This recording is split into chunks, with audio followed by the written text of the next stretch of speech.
So now we'll start third part of the straight line.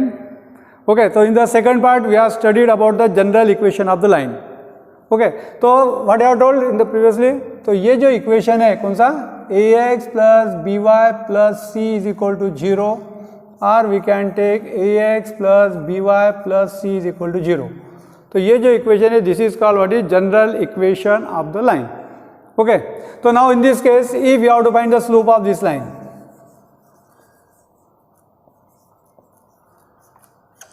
so slope of line, so this is given by what is minus a by b, that is equal to, we can say, minus what, coefficient of x divided by coefficient of y.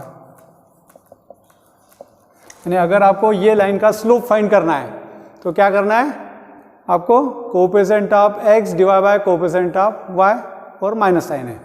उसके बाद में second, अगर आपको इसका x intercept find करना है, आप x intercept is equal to minus C divided by ए.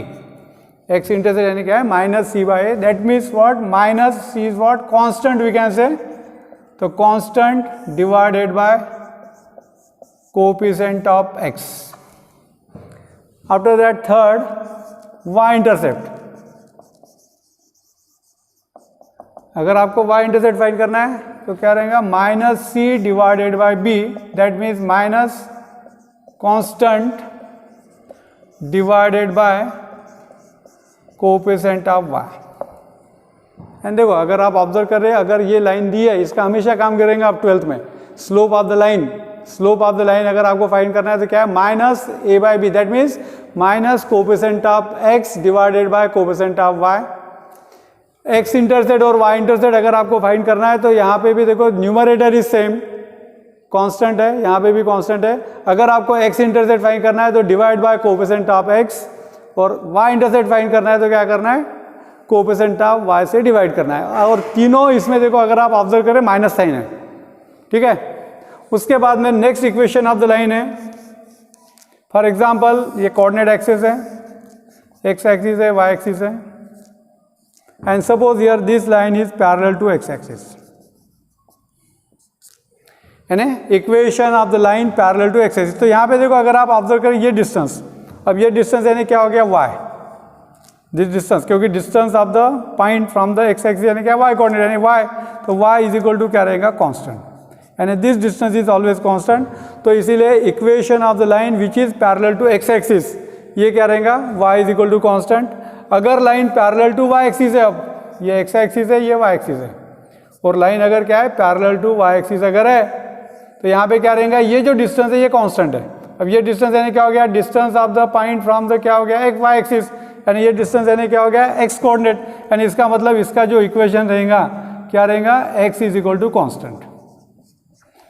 अब देखो यहाँ पे ये जो कांस्टेंट है, अगर ये कांस्टेंट पॉजिटिव है तो लाइन क्या रहेंगी, अबोव द x एक्सिस रहेंगी. अगर ये कांस्टेंट डिस्टेंस अगर निगेटिव है, यानी कांस्टेंट अगर निगेटिव है, तो लाइन क्या रहेंगी, बिलो द x एक्सिस रहेंगी. यहाँ पे भी डिस्टेंस अगर पॉजिटिव है तो लाइन क्या रहेंगी, right side of the y axis रहेंगी. और अगर ये कांस्टेंट अगर निगेटिव है तो ये क्या रहेंगे, लेफ्ट हैंड साइड रहेंगे. यानी ठीक है. तो ये हो गया equation of the line parallel to x axis, ये हो गया equation of the line parallel to y axis. उसी टाइप से है इक्वेशन ऑफ x एक्सिस. अब x एक्सिस पे आपको मालूम है कि x एक्सिस पे क्या रहेगा, हमेशा y कोऑर्डिनेट क्या रहेगा, 0. इसीलिए equation of the x axis क्या रहेगा, y इक्वल टू 0. और equation of the y axis, अब y एक्सिस पे क्या रहता है, x कोऑर्डिनेट 0. तो इसलिए इक्वेशन ऑफ y एक्सिस क्या रहेगा, x इज इक्वल टू 0. ठीक है. तो ये हो गया लाइन के बारे में. ओके. उसके बाद में है एंगल बिटवीन टू लाइंस.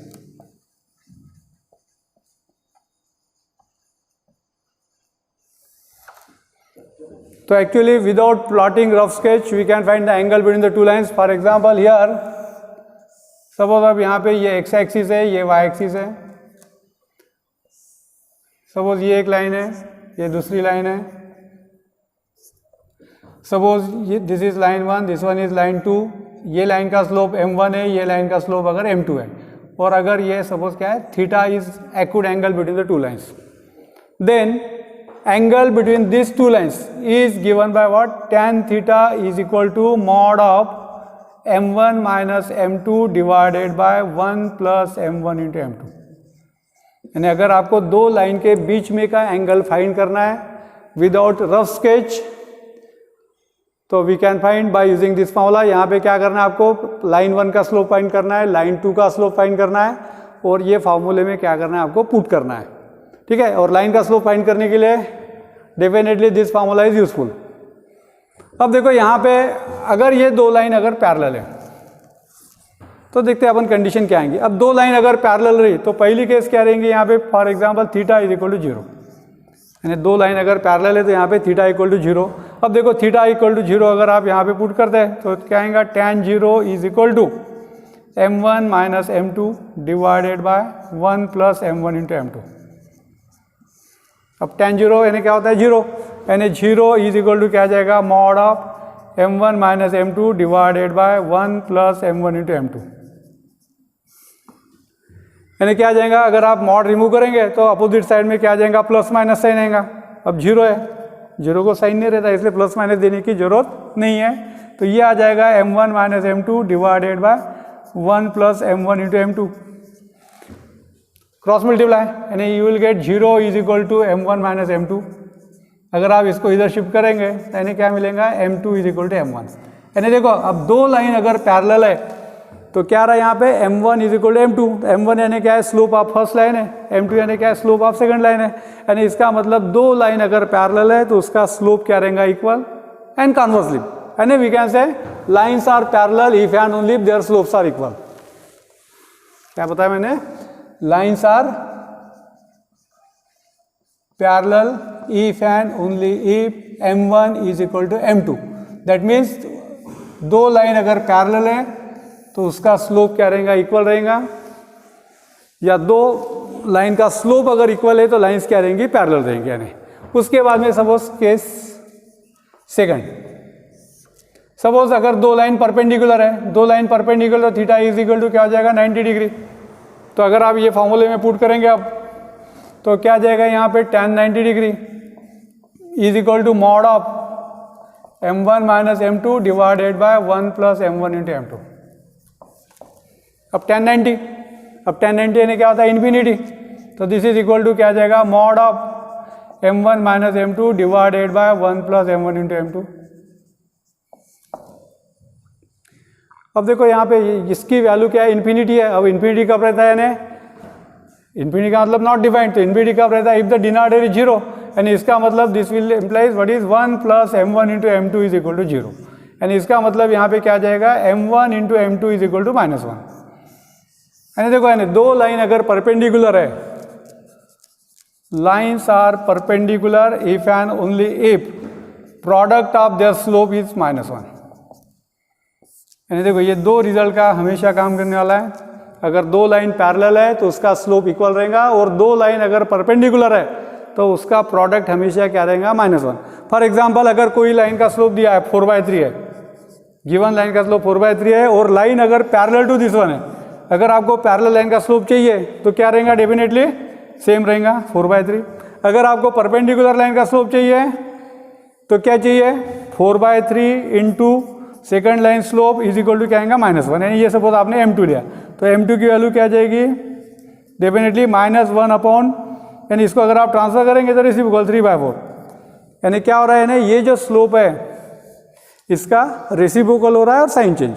यानी इन जनरल वी कैन से अगर slope of the given line अगर a/b है तो पैरेलल लाइन का स्लोप क्या रहने वाला है, सेम, यानी a/b रहेगा।